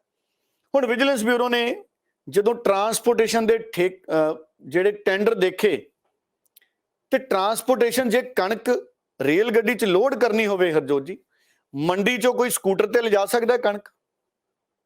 ਵੀ ਮੰਡੀ 'ਚੋਂ ਕਣਕ ਸਕੂਟਰ ਤੇ ਲੈ ਗਿਆ, ਰੇਲਵੇ ਸਟੇਸ਼ਨ ਤੇ ਸਕੂਟਰ 'ਚੋਂ ਕਣਕ ਕੱਢ ਲਈ ਤੇ ਫਿਰ ਗੱਡੀ ਤੇ ਲੋਡ ਕਰਤੀ, ਐਦਾਂ ਹੋ ਨਹੀਂ ਸਕਦਾ। ਵਿਜੀਲੈਂਸ ਬਿਊਰੋ ਨੂੰ ਪਤਾ ਲੱਗਿਆ ਕਿ ਜਿਹੜੀਆਂ ਟਰਾਂਸਪੋਰਟੇਸ਼ਨ ਦੇ ਟੈਂਡਰ ਸੀ ਜਾਂ ਜਿਨ੍ਹਾਂ ਨੂੰ ਟੈਂਡਰ ਦਿੱਤੇ ਗਏ ਸੀ, ਉਹਦੇ 'ਚ ਫਿਰ ਉਹਨਾਂ ਨੂੰ ਆਪਣੇ ਟਰੱਕਾਂ ਵਗੈਰਾ ਦੇ ਜਿਹੜੇ ਵੀ ਉਹਨਾਂ ਦੇ ਵਹੀਕਲ ਨੇ ਉਹਨਾਂ ਦੇ ਨੰਬਰ ਦੇਣੇ ਪੈਂਦੇ। ਤੇ ਜਦੋਂ ਨੰਬਰਾਂ ਦੀ ਵੈਰੀਫਿਕੇਸ਼ਨ ਕੀਤੀ ਵਿਜੀਲੈਂਸ ਨੇ, ਕੁਝ ਨੰਬਰਾਂ ਦਾ ਉਹਨਾਂ ਨੂੰ ਪਤਾ ਲੱਗਿਆ ਕਿ ਉਹ ਨੰਬਰ 2 ਵੀਲਰਾਂ ਦੇ ਸੀ। ਉਹ ਸਕੂਟਰ ਦਾ ਵੀ ਹੋ ਸਕਦਾ, ਉਹ ਮੋਟਰਸਾਈਕਲ ਦਾ ਵੀ ਹੋ ਸਕਦਾ, ਉਹ ਸਕੂਟਰੀ ਦਾ ਵੀ ਹੋ ਸਕਦਾ। ਹੁਣ ਜੇ ਸਕੂਟਰੀਆਂ ਦੇ ਨੰਬਰ ਲਿਸਟ 'ਚ ਆ ਗਏ ਪਰ ਕਣਕ ਤਾਂ ਸਕੂਟਰੀ ਤੇ ਜਾ ਨਹੀਂ ਸਕਦੀ, ਸਕੂਟਰੀ ਤੇ ਤਾਂ ਇੱਕ ਬੋਰੀ ਕਣਕ ਦੀ ਨਾ ਜਾਵੇ, ਮੈਂ ਤਾਂ ਨਹੀਂ ਲਿਜਾ ਸਕਦਾ। ਜੇ ਕਿਸੇ ਨੇ ਸੱਚਮੁੱਚ ਢੋਤੀ ਹੋਵੇ ਭਾਈ, ਰੇਲ ਗੱਡੀਆਂ ਭਰਤੀਆਂ ਸਕੂਟਰੀਆਂ ਤੇ ਲਿਜਾ ਕੇ ਕਣਕ, ਫਿਰ ਉਹਨੂੰ ਅਵਾਰਡ ਮਿਲਣਾ ਚਾਹੀਦਾ ਦੁਨੀਆ ਦਾ ਕੋਈ ਵੱਡਾ। ਤੇ ਵਿਜੀਲੈਂਸ ਬਿਊਰੋ ਨੂੰ ਕੇਸ ਦਰਜ ਕਰਨ ਦੀ ਬਜਾਏ ਉਹਨੂੰ ਸਨਮਾਨਿਤ ਕਰਨਾ ਚਾਹੀਦਾ ਵੀ ਜਿਹੜਾ ਕੰਮ ਟਰੱਕ ਕਰਦੇ ਸੀ ਉਹ ਸਕੂਟਰੀ ਤੇ ਕਰੀ ਜਾਂਦਾ ਬੰਦਾ, ਜਾਂ ਸਕੂਟਰ ਤੇ ਜਾਂ ਮੋਟਰਸਾਈਕਲ ਤੇ, ਕੋਈ ਵੀ। ਇਹ ਤਾਂ ਜਾਂਚ ਦਾ ਵਿਸ਼ਾ ਹੈ। ਪਰ ਨੰਬਰ 2 ਵੀਲਰ ਦੇ ਆ ਗਏ। ਹੁਣ 2 ਵੀਲਰ 'ਚ ਸਾਈਕਲ ਵੀ ਗਿਣ ਸਕਦਾ ਮੈਂ। ਅੱਜ ਕੱਲ ਤਾਂ ਲੋਕ ਸਾਡੇ ਪਿੰਡਾਂ ਵਾਲੇ ਮੋਟਰ ਲਵਾ ਲੈਂਦੇ ਸਾਈਕਲ ਤੇ, ਉਹ ਆਵਾਜ਼ ਵੀ ਕਰਦੀ ਤੇ ਉਹ ਸਾਈਕਲ ਤੁਰਦਾ ਜਾਂਦਾ, ਉਹ ਵੀ 2 ਵੀਲਰ ਬਣ ਸਕਦਾ। ਸੋ ਇਹ ਹੈਰਾਨੀ ਵਾਲੀ ਗੱਲ ਹੈ। ਗੱਲ ਇਸ ਕਰਕੇ ਹੈਰਾਨੀ ਵਾਲੀ ਗੱਲ ਹੈ ਵੀ ਕੀ ਇਸ ਤਰ੍ਹਾਂ ਵੀ ਹੁੰਦਾ ਜਦੋਂ ਸਾਰਾ ਆਨਲਾਈਨ ਜ਼ਮਾਨਾ ਹੈ। ਸੋ ਸ਼ੱਕ ਹੋਇਆ ਵਿਜੀਲੈਂਸ ਬਿਊਰੋ ਨੂੰ। ਵਿਜੀਲੈਂਸ ਬਿਊਰੋ ਨੇ ਫਿਰ ਜਾਂਚ ਸ਼ੁਰੂ ਕੀਤੀ। ਹੁਣ ਜਾਂਚ ਚੱਲ ਰਹੀ ਹੈ। ਕੁਝ ਦਿਨ ਪਹਿਲਾਂ ਉਹਨਾਂ ਨੇ ਇੱਕ ਵਿਅਕਤੀ ਤੇਲੂ ਰਾਮ ਜੀ ਨੇ, ਉਹਨਾਂ ਨੂੰ ਗ੍ਰਿਫਤਾਰ ਕਰ ਲਿਆ। ਫਿਰ ਉਸ ਤੋਂ ਬਾਅਦ ਹੁਣ ਭਾਰਤ ਭੂਸ਼ਣ ਆਸ਼ੂ ਉਹਨਾਂ ਦੇ ਇੱਕ ਨੇੜਲੇ ਸਾਥੀ ਨੇ, ਪੰਕਜ ਮੀਨੂ ਉਹਨਾਂ ਦਾ ਨਾਮ ਹੈ, ਮੀਨੂ ਪੰਕਜ ਮਲਹੋਤਰਾ ਕਹਿੰਦੇ ਨੇ। ਕਈ ਅਖਬਾਰ ਉਹਨਾਂ ਨੂੰ ਕਹਿੰਦੇ ਨੇ ਵੀ ਉਹ ਪੀਏ ਸੀ, ਮੈਨੂੰ ਨਹੀਂ ਪਤਾ ਵੀ ਉਹ ਪੀਏ ਸੀ ਜਾਂ ਨਹੀਂ ਸੀ, ਪਰ ਉਹਨਾਂ ਦਾ ਨਾਮ ਮੀਨੂ ਪੰਕਜ ਮਲਹੋਤਰਾ ਹੈ। ਕਹਿੰਦੇ ਉਹਨਾਂ ਦੇ ਘਰੇ ਪੁਲਿਸ ਵਿਜੀਲੈਂਸ ਬਿਊਰੋ ਗਈ ਪੁੱਛਗਿੱਛ ਕਰਨ, ਉਹਨਾਂ ਨੂੰ ਸੱਦਿਆ ਵੀ ਸੀ ਵਿਜੀਲੈਂਸ ਬਿਊਰੋ ਨੇ, ਕਹਿੰਦੇ ਉਹ ਪੇਸ਼ ਨਹੀਂ ਹੋਏ। ਹੁਣ ਰੱਬ ਜਾਣੇ ਵੀ ਸੱਦਿਆ ਸੀ ਜਾਂ ਨਹੀਂ ਸੱਦਿਆ ਸੀ, ਇਹ ਤਾਂ ਗੱਲਾਂ ਚੱਲ ਰਹੀਆਂ ਨੇ। ਤੇ ਉਹ ਪੇਸ਼ ਨਹੀਂ ਹੋਏ ਤੇ ਵਿਜੀਲੈਂਸ ਬਿਊਰੋ ਘਰੇ ਚਲੀ ਗਈ, ਕਹਿੰਦੇ ਰਾਤ ਨੂੰ, ਤੇ ਉਹ ਘਰੇ ਹੈ ਨਹੀਂ ਸੀ। ਹੁਣ ਇਹ ਬੜੀ ਹੈਰਾਨੀ ਵਾਲੀ ਗੱਲ ਹੈ ਵੀ ਕਿੱਥੇ ਚਲੇ ਗਏ ਉਹ। ਵਿਜੀਲੈਂਸ ਬਿਊਰੋ ਉਹਨਾਂ ਨੂੰ ਭਾਲ ਰਹੀ ਹੈ। ਤੇ ਕਿਉਂਕਿ ਕਈ ਕਾਂਗਰਸ ਦੇ ਲੀਡਰ ਨੇ, ਉਹਨਾਂ ਦਾ ਪਤਾ ਨਹੀਂ ਲੱਗ ਰਿਹਾ। ਇੱਕ ਇੰਪਰੂਵਮੈਂਟ ਟਰਸਟ ਦੇ ਸਾਡੇ ਚੇਅਰਮੈਨ ਵੀ ਨੇ, ਸਾਬਕਾ ਚੇਅਰਮੈਨ ਰਮਨ ਬਾਲਾ ਸੁਬਰਮਨੀਅਮ ਜੀ, ਮੈਂ ਵੀ ਉਹਨਾਂ ਦੀ ਕਈ ਵਾਰ ਇੰਟਰਵਿਊ ਕੀਤੀ, ਸਿਆਣੇ ਸੱਜਣ ਨੇ। ਉਹਨਾਂ ਨੂੰ ਲੁਧਿਆਣਾ ਇੰਪਰੂਵਮੈਂਟ ਟਰਸਟ ਦੇ ਇੱਕ ਮਾਮਲੇ 'ਚ ਨਾਮਜ਼ਦ ਕੀਤਾ। ਉਹ ਕਹਿੰਦੇ ਵੀ ਸਾਡੇ ਤੇ ਗਲਤ ਕੇਸ ਦਰਜ ਕੀਤਾ। ਉਹ ਨੇੜਲੇ ਸਾਥੀ ਨੇ ਭਾਰਤ ਭੂਸ਼ਣ ਆਸ਼ੂ ਦੇ, ਬੁਲਾਰੇ ਵੀ ਰਹੇ ਕਾਂਗਰਸ ਦੇ, ਹੁਣ ਵੀ ਨੇ। ਸੋ ਹੁਣ ਜਦੋਂ ਮੀਨੂ ਪੰਕਜ ਮਲਹੋਤਰਾ ਤੇ ਉਹਨਾਂ ਨੂੰ ਵੀ ਕੇਸ ਦਰਜ ਕਰ ਲਿਆ, ਸਿਰਫ ਲੁਧਿਆਣੇ ਨਹੀਂ, ਪੰਜਾਬ ਦੀਆਂ ਕਈ ਮੰਡੀਆਂ 'ਚ ਵਿਜੀਲੈਂਸ ਨੇ ਆਪਣੀ ਜਾਂਚ ਵਧਾਤੀ। ਜਿੱਥੋਂ ਤੱਕ ਮੇਰੇ ਕੋਲੇ ਜਾਣਕਾਰੀਆਂ ਆਈਆਂ ਹੈ ਕਿ ਪੰਜਾਬ ਦੀਆਂ ਕਈ ਮੰਡੀਆਂ ਨੇ ਫਰੀਦਕੋਟ ਨਾਲ ਸੰਬੰਧਿਤ ਵੀ, ਮਾਲਵੇ ਦੇ ਕਈ ਜ਼ਿਲ੍ਹਿਆਂ ਨਾਲ ਸੰਬੰਧਿਤ ਮੰਡੀਆਂ 'ਚ ਇਹ ਜਾਂਚ ਵੱਧ ਗਈ, ਜਿਹਦੇ ਨਾਲ ਕਾਂਗਰਸ, ਦੇਖੋ ਮੰਡੀਆਂ ਦੇ ਵਿੱਚ ਇਲਜ਼ਾਮ ਇਹ ਵੀ ਆਏ ਕਿ ਕਾਂਗਰਸ ਦੇ ਰਾਜ ਦੇ ਵਿੱਚ ਜਦੋਂ ਮੰਡੀਆਂ ਦੇ ਟੈਂਡਰ ਅਲਾਟ ਕੀਤੇ ਜਾਂਦੇ ਸੀ ਤਾਂ ਮੌਕੇ ਦੇ ਵਿਧਾਇਕ ਦੀ ਮਰਜ਼ੀ ਬਿਨਾਂ ਕਈ ਵਾਰੀ ਕੰਮ ਨਹੀਂ ਸੀ ਹੁੰਦਾ। ਹੁਣ ਕੀ ਕਾਂਗਰਸ ਦੇ ਕਈ ਵਿਧਾਇਕ ਵੀ ਇਸ ਜਾਂਚ ਦੇ ਵਿੱਚ ਉਹਨਾਂ ਦੀ ਕੋਈ ਭੂਮਿਕਾ ਨਜ਼ਰ ਆਊਗੀ? ਵਿਜੀਲੈਂਸ ਬਿਊਰੋ ਲੱਭ ਰਿਹਾ ਕਿ ਕੀ ਕੋਈ ਉਹਨਾਂ ਦੀ ਭੂਮਿਕਾ ਤਾਂ ਨਹੀਂ ਉਹਨਾਂ ਵਿਧਾਇਕਾਂ ਦੀ ਵੀ? ਇਹ ਬਹੁਤ ਵੱਡੀ ਗੱਲ ਹੈ। ਜੇ ਹੋਰ ਵਿਧਾਇਕ ਵੀ ਵਿਜੀਲੈਂਸ ਬਿਊਰੋ ਦੇ ਰਡਾਰ ਤੇ ਆ ਗਏ ਤੇ ਕਈ ਕਾਂਗਰਸ ਦੇ ਲੀਡਰ ਕਹਿੰਦੇ ਉਰਾਂ ਪਰਾਂ ਹੋਏ ਪਏ ਨੇ, ਇਹਨੂੰ ਇਹ ਵੀ ਕਈ ਲੋਕ ਇਹ ਵੀ ਕਹਿ ਦਿੰਦੇ ਨੇ ਕਿ ਫਰਾਰ ਨੇ। ਚਲੋ ਮੈਂ ਫਰਾਰ ਤਾਂ ਨਹੀਂ ਕਹਿੰਦਾ, ਫਰਾਰ ਕਾਹਨੂੰ ਕਹਿਣਾ, ਉਰਾਂ ਪਰਾਂ ਹੋਏ ਹੋਏ ਨੇ। ਤੇ ਕਈ ਵਾਰੀ ਜੈਨੂਅਨ ਕੰਮ ਵੀ ਹੁੰਦਾ ਕਿਸੇ ਦੂਜੇ ਸੂਬੇ 'ਚ, ਕੋਈ ਕਿਸੇ ਹੋਰ ਸੂਬੇ ਜਾਂ ਕਿਸੇ ਹੋਰ ਮੁਲਕ 'ਚ ਚਲਾ ਜਾਂਦਾ। ਅੱਜ ਕੱਲ ਤਾਂ ਸਾਰਿਆਂ ਦੀਆਂ ਰਿਸ਼ਤੇਦਾਰੀਆਂ ਨੇ ਦੁਨੀਆ ਦੇ ਦੂਜੇ ਹਿੱਸੇ 'ਚ, ਤੇ ਜੇ ਜਸਟਿਨ ਟਰੂਡੋ ਇੰਡੀਆ 'ਚ ਆ ਸਕਦਾ ਤੇ ਸਾਡਾ ਵੀ ਕੋਈ ਵਿਅਕਤੀ ਬਾਹਰ ਜਾ ਸਕਦਾ ਭਾਈ। ਪਰ ਜਦੋਂ ਵਿਜੀਲੈਂਸ ਨੂੰ ਲੋੜ ਹੁੰਦੀ ਆ ਉਦੋਂ ਕਈ ਵਿਅਕਤੀ ਬਾਹਰ ਗਏ ਹੋਏ ਨੇ, ਕਈ ਵਿਅਕਤੀ ਉਰੇ ਪਰੇ ਹੋ ਗਏ। ਵਿਜੀਲੈਂਸ ਦੀ ਦਿੱਕਤ ਵਧੀ ਹੋਈ ਹੈ ਇਹਦੇ ਨਾਲ ਵਿਜੀਲੈਂਸ ਬਿਊਰੋ ਨੂੰ ਉਹਨਾਂ ਦੀ ਭਾਲ ਕਰਨ 'ਚ ਖਰਚਾ ਜ਼ਿਆਦਾ ਪੈਂਦਾ ਹੈ, ਕਿਉਂਕਿ ਜੇ ਕਿਸੇ ਦੇ ਘਰੇ ਰਾਤ ਨੂੰ ਵਿਜੀਲੈਂਸ ਬਿਊਰੋ ਦੀ ਟੀਮ ਵੀ ਜਾਂਦੀ ਹੈ ਭਾਲ ਕਰਨ, ਤੇ ਫਿਰ ਡੀਜ਼ਲ ਵਾਲੀਆਂ ਗੱਡੀਆਂ ਨੇ, ਸਾਨੂੰ ਪਤਾ ਡੀਜ਼ਲ ਕਿੰਨਾ ਮਹਿੰਗਾ ਹੋ ਗਿਆ ਦੇਖੋ। ਸੋ ਵਿਜੀਲੈਂਸ ਬਿਊਰੋ ਨੂੰ ਖਰਚਾ, ਐਕਸਪੈਂਸ ਬਹੁਤ ਕਰਨੇ ਪੈਂਦੇ ਆ। ਸੋ ਇਸ ਕਰਕੇ ਸਾਰਿਆਂ ਨੂੰ ਬੇਨਤੀ ਹੈ ਵੀ ਭਾਈ ਆਪ ਹੀ ਆ ਜਾਓ, ਤੇ ਜੇ ਤੁਸੀਂ ਪਾਕ ਸਾਫ਼ ਹੋ ਤੇ ਤੁਸੀਂ ਇਕੱਠ ਕਰ ਲਓ, ਸਾਰੇ ਇਕੱਠੇ ਹੋ ਕੇ ਪੇਸ਼ ਹੋ ਜਾਓ। ਤੇ ਕਈ ਲੋਕ ਪੇਸ਼ ਨਹੀਂ ਹੋ ਰਹੇ ਕਹਿੰਦੇ, ਕਈ ਲੋਕਾਂ ਦੇ ਖਿਲਾਫ ਕੇਸ ਦਰਜ ਨਹੀਂ। ਜਿਵੇਂ ਭਗਵੰਤ ਮਾਨ ਸਾਹਿਬ, ਮੈਂ ਸੁਣ ਰਿਹਾ ਵਿਧਾਨ ਸਭਾ 'ਚ ਕਹਿ ਰਹੇ ਸੀ, ਕਹਿੰਦੇ ਕਾਂਗਰਸ ਦੇ ਇੱਕ ਸਾਬਕਾ ਲੀਡਰ ਸੀ, ਉਹਨਾਂ ਦੇ ਖਿਲਾਫ ਤਾਂ ਅਸੀਂ ਕੇਸ ਹੀ ਨਹੀਂ ਦਰਜ ਕੀਤਾ, ਕਹਿੰਦੇ ਉਹ ਪਹਿਲਾਂ ਹੀ ਅਦਾਲਤ 'ਚ ਚਲੇ ਗਏ। ਸੋ ਕਾਂਗਰਸ ਦੇ ਕਈ ਲੀਡਰਾਂ ਨੂੰ ਸ਼ੱਕ ਹੈ ਵੀ ਕਿਤੇ ਸਾਡੇ ਨਾਲ ਸਿਆਸੀ ਬਦਲਾਖੋਰੀ ਨਾ ਹੋ ਜਾਏ, ਉਹਨਾਂ ਨੂੰ ਵੀ ਸ਼ੱਕ ਹੈ। ਪਰ ਇਹ ਮਾਮਲਾ ਵੱਡਾ ਹੋ ਗਿਆ ਜੀ। ਹੁਣ ਅਨਾਜ ਮੰਡੀਆਂ ਦੇ ਵਿੱਚ ਮੈਨੂੰ ਵੀ ਲੱਗਦਾ ਹੈ ਕਿ ਅਨਾਜ ਮੰਡੀਆਂ ਦੇ ਵਿੱਚ ਜਿਹੜੇ ਟੈਂਡਰ ਵਗੈਰਾ ਸੀ ਉਹਦੇ 'ਚ ਘਪਲੇ ਹੋਏ ਨੇ, ਤੇ ਇਹ ਘਪਲੇ ਜ਼ਰੂਰ ਪਤਾ ਲੱਗਣੇ ਚਾਹੀਦੇ ਨੇ। ਔਰ ਅਗਰ ਆਮ ਆਦਮੀ ਪਾਰਟੀ ਇਹ ਘਪਲੇ ਕੱਢਣ 'ਚ ਕਾਮਯਾਬ ਹੋਗੀ ਤੇ ਫਿਰ ਬਹੁਤ ਖੁਸ਼ੀ ਵਾਲੀ ਗੱਲ। ਜੀ ਬਿਲकुल। ਸੋ ਲਗਾਤਾਰ ਅਸੀਂ ਦੇਖ ਸਕਦੇ ਹਾਂ ਕਿ ਚਾਹੇ ਸਾਬਕਾ ਮੰਤਰੀਆਂ ਦੀ ਗੱਲ ਕਰ ਲਈਏ, ਚਾਹੇ ਕੋਈ ਘੁਟਾਲੇ ਨੇ, ਉਹਨਾਂ ਦੀ ਜਾਂਚ ਦੇ ਕੰਮ ਜੋ ਹੈ ਲਗਾਤਾਰ ਤੇਜ਼ੀ ਦੇ ਨਾਲ ਹੁਣ ਜ਼ਰੂਰ ਚੱਲ ਰਹੇ ਨੇ। ਆਮ ਆਦਮੀ ਪਾਰਟੀ ਦੀ ਸਰਕਾਰ ਵੱਲੋਂ ਇਹ ਜਾਂਚ ਜੋ ਹੈ ਤੇਜ਼ ਜ਼ਰੂਰ ਕਰ ਦਿੱਤੀਆਂ ਗਈਆਂ ਨੇ। ਇੱਕ ਹੋਰ ਘੁਟਾਲੇ ਦੀ ਆਪਾਂ ਗੱਲ ਕਰ ਲੈਂਦੇ ਹਾਂ, ਲੁਧਿਆਣਾ ਇੰਪਰੂਵਮੈਂਟ ਟਰਸਟ ਦੇ ਜੇ ਘੁਟਾਲੇ ਦੀ ਖਬਰ ਦੀ ਵੀ ਸੁਰਖੀਆਂ 'ਚ ਚੱਲ ਰਹੀ ਹੈ ਕਿ ਉਸਦੀ ਜਾਂਚ ਜੋ ਹੈ ਹੁਣ ਈਡੀ ਕਰ ਸਕਦੀ ਹੈ। ਡੱਲਾ ਜੀ, ਇਸ ਦੇ ਉੱਪਰ ਵੀ ਅਪਡੇਟ ਚਾਹਾਂਗੇ, ਜ਼ਰੂਰ ਆਪਾਂ ਦਰਸ਼ਕਾਂ ਦੇ ਨਾਲ ਪੂਰੀ ਜਾਣਕਾਰੀ ਸਾਂਝੀ ਕਰੀਏ। ਦੇਖੋ, ਲੁਧਿਆਣਾ ਇੰਪਰੂਵਮੈਂਟ ਟਰਸਟ ਦੀ ਇੱਕ ਖਾਸੀਅਤ ਹੈ, ਲੁਧਿਆਣਾ ਇੰਪਰੂਵਮੈਂਟ ਟਰਸਟ ਦੇ ਵਿੱਚ ਕੁਝ ਕੁ ਸਾਲਾਂ ਬਾਅਦ ਹੀ ਕੋਈ ਨਾ ਕੋਈ ਨਵਾਂ ਘਪਲਾ ਵੱਡਾ ਸਾਹਮਣੇ ਆ ਜਾਂਦਾ ਹੈ। ਪਹਿਲਾਂ ਸਿਟੀ ਸੈਂਟਰ ਘੁਟਾਲਾ ਵੀ ਆਇਆ ਸੀ। ਸਿਟੀ ਸੈਂਟਰ ਘੁਟਾਲੇ ਵੇਲੇ ਉਹ ਆਉਂਦੇ ਸਮੇਂ 'ਚ ਕੈਪਟਨ ਅਮਰਿੰਦਰ ਨੂੰ ਚਲੋ ਕਲੀਨ ਚਿੱਟ ਵੀ ਮਿਲ ਗਈ ਸੀ।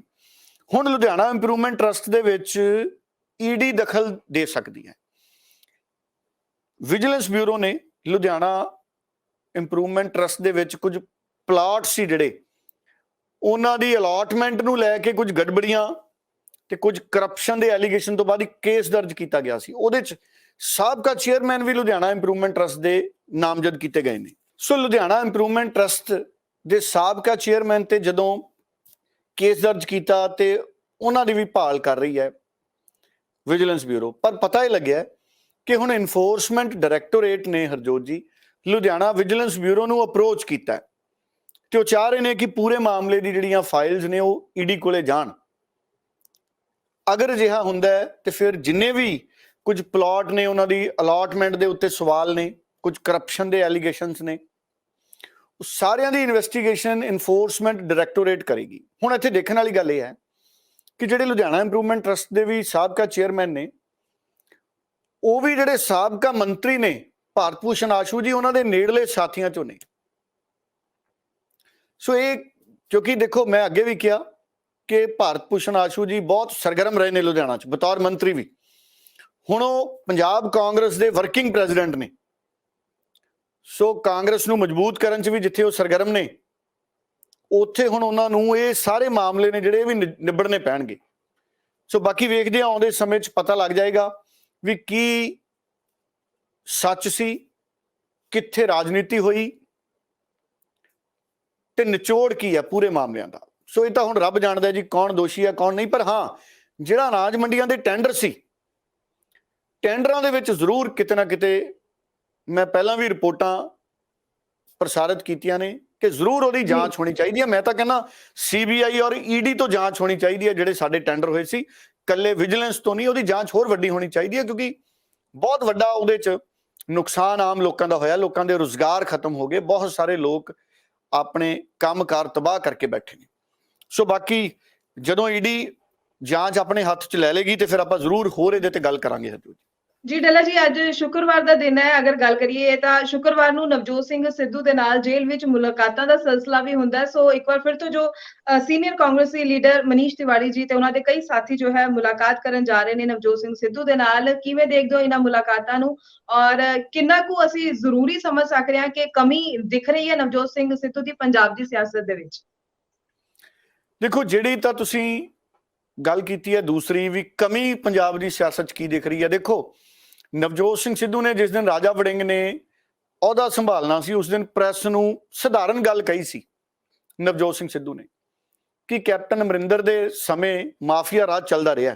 ਆ ਤੁਹਾਡੇ ਸਾਹਮਣੇ ਹੀ ਹੈ, ਆ ਛਾਪੇ ਵੱਜ ਰਹੇ ਨੇ, ਕਿਤੇ ਟੈਂਡਰ ਘੁਟਾਲਾ, ਕਿਤੇ ਇੰਪਰੂਵਮੈਂਟ ਟਰਸਟ ਦੇ ਵਿੱਚ, ਕਿਤੇ ਇੱਕ ਸਾਬਕਾ ਮੰਤਰੀ ਸਾਹਿਬ ਜੇਲ੍ਹ ਚਲੇ ਗਏ, ਕਈ ਵਿਧਾਇਕਾਂ ਤੇ ਸਵਾਲ ਖੜੇ ਹੋ ਗਏ।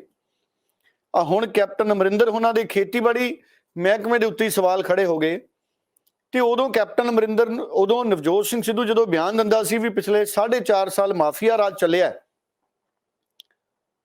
ਉਹ ਠੀਕ ਹੈ, ਕੋਈ ਵੀ ਬਿਆਨ 100% ਮਾਫੀਆ ਰਾਜ ਨਹੀਂ ਹੁੰਦਾ, ਪਰ ਇਹ ਪਤਾ ਤਾਂ ਕਰਨਾ ਪਊਗਾ 5% ਸੀ, 10% ਸੀ, 25% ਸੀ। ਉਦਾਂ ਤਾਂ ਨਵਜੋਤ ਸਿੰਘ ਸਿੱਧੂ ਜੀ 75-25 ਕਹਿੰਦੇ ਸੀ।